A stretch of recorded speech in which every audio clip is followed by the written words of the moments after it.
Oh man, after the Avengers, Marvel definitely had a couple slip ups in the following year, and I'm here to talk about that.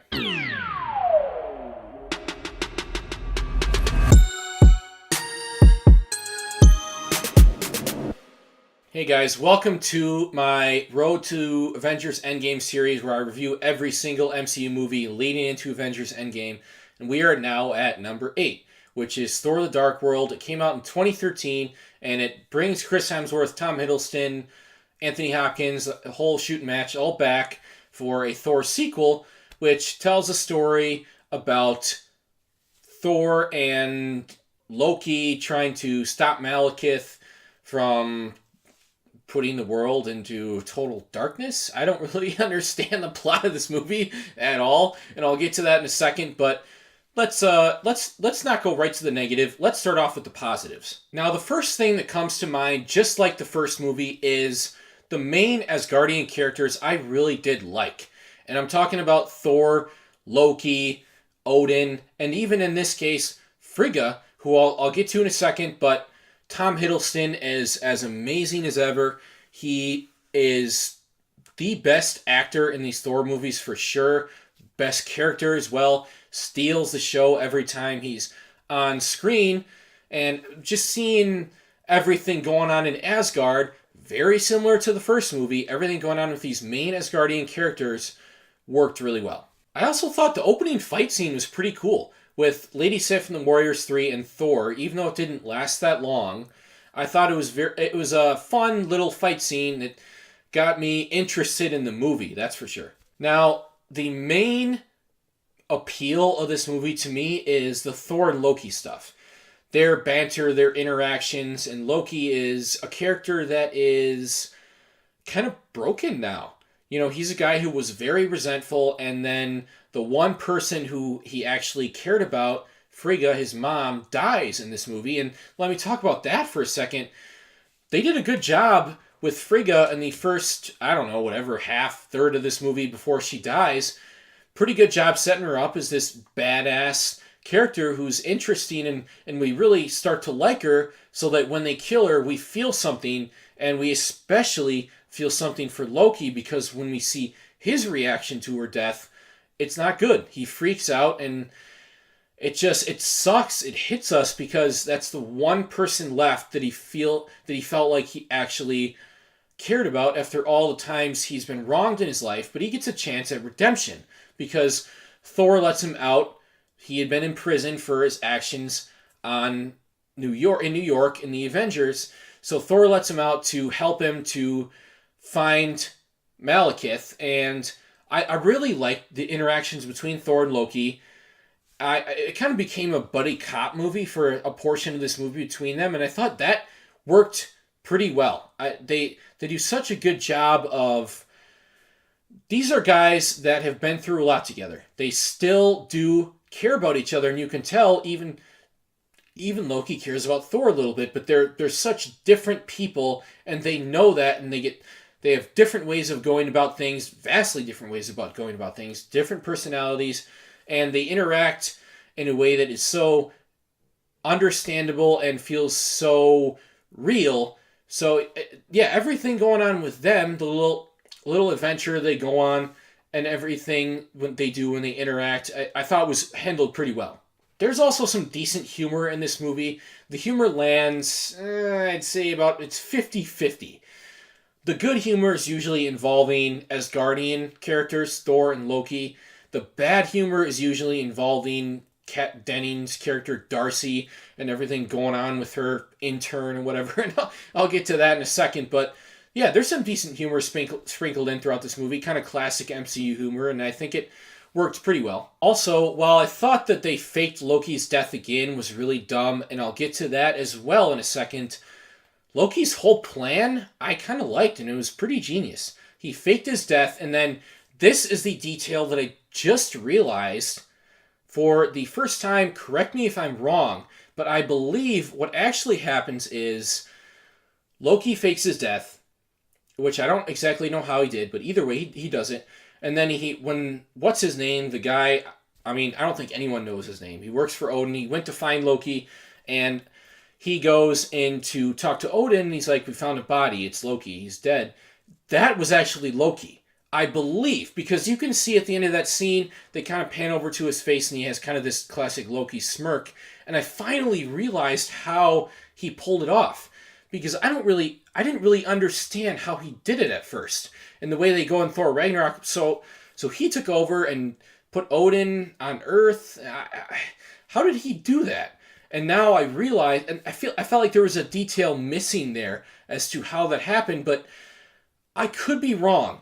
Because it's not explicit, but I believe Loki fakes to be that guy when he goes to see Odin, and then he does that, and then he turns into Odin at the end when Thor is talking to him, and then you get the reveal where Loki is really Odin. I thought that was pretty cool, even though I wasn't a fan of the fact that they did a fake Loki death again. I also really like the mid-credit scene in this movie. It teases us towards Guardians of the Galaxy, which we didn't quite know at the time, but it introduces us to this pretty interesting character in the Collector, a guy who's trying to get Infinity Stones, and he even says, 1 down, 5 to go at the end of the scene. So we're kind of interested in him right away and want to see more of him, and we eventually do in Guardians of the Galaxy. So pretty cool mid-credit scene and a nice little tease there.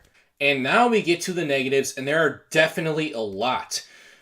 Similar to the first Thor movie, all the Earth stuff and all the Earth characters were bad. Particularly Darcy. Oh, she is unbearable. And her intern, why the hell does Darcy have an intern? It was just some weird added subplot that added nothing to the movie and was trying to be funny and wasn't at all. Everything involving her and her intern was just so stupid. Why does she have to have the intern? And as a matter of fact, why does she need to be there as well either? It's just, any of that, it took up way too much time, even though it probably wasn't that much, but I feel like every time it panned to those two characters in particular, it's just like, oh, why are we doing this? Can we not? Can we just move on? But to be honest, basically anything not involving Thor or Loki or their parents sucked. So there's an appeal to this movie of the charm of their characters and their interactions, but essentially anything else that happens is so lacking and just so dull and forgettable that I tune out and don't really care for anything that's really going on. And let's talk about the villain, which is Malekith. I can barely even call him a villain because he's so bad. Probably the worst villain in the entire MCU. He is so dull, so forgettable, and his plan, I don't even understand what his plan is. It makes absolutely no sense. He wants the ether so that he can drain the world in darkness for some reason, because he's a dark elf. Oh, he's so lacking in motivation and just not interesting whatsoever. And to talk about the ether, I don't even completely understand what the ether does, and I feel like its abilities don't really make any sense to me. It's the reality stone, but it takes over someone's body and then makes them act weird, and then it gets out of their body and you can't destroy it, which makes sense because it's an Infinity Stone.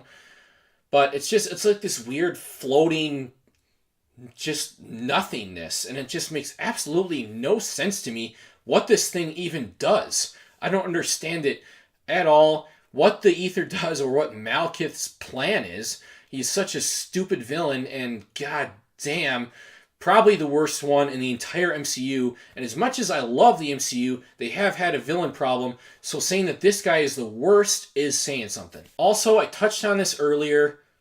Why do they have to do the Loki fake death again? They did it already in the first Thor, and now they have to do it again. It was actually a pretty heartwarming scene where Thor is watching him die, and he gets all mad and sad. Okay, here's how I'm going to say this. I didn't want Loki to die, but don't fake his death either.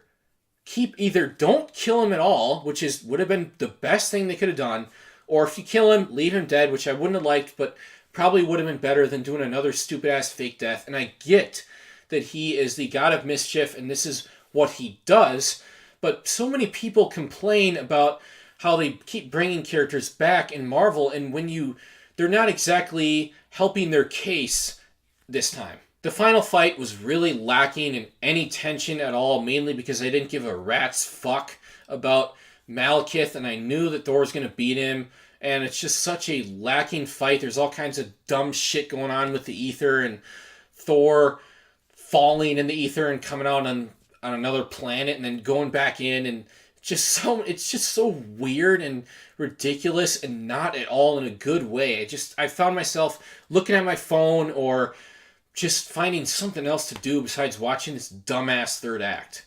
Also, one of the best parts of the first movie was Lady Sif. What the hell happened to her? She has like a couple scenes in this movie and that's it. Lady Sif is a badass. She's way better than Jane. Why couldn't they have had her in the movie more? I don't understand why they want to put these just uninteresting Earth characters into the movie so much as opposed to the more interesting Asgardian characters. And they did that a bit in the first Thor, but it feels even worse in this one.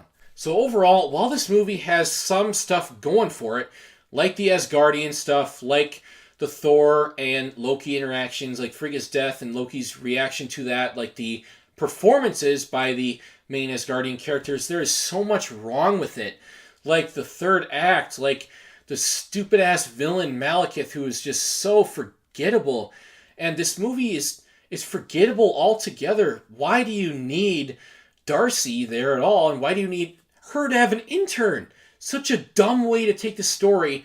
This movie is some going for it, but just a lot of stuff that they did poorly as well. And I'm going to give Thor the Dark World a 5.5 out of 10. So as far as do I recommend this movie or not, 5.5 is literally right on that cusp, because 6 is recommend, 5 isn't. So here's what I'll say. I'd probably not bother with this movie.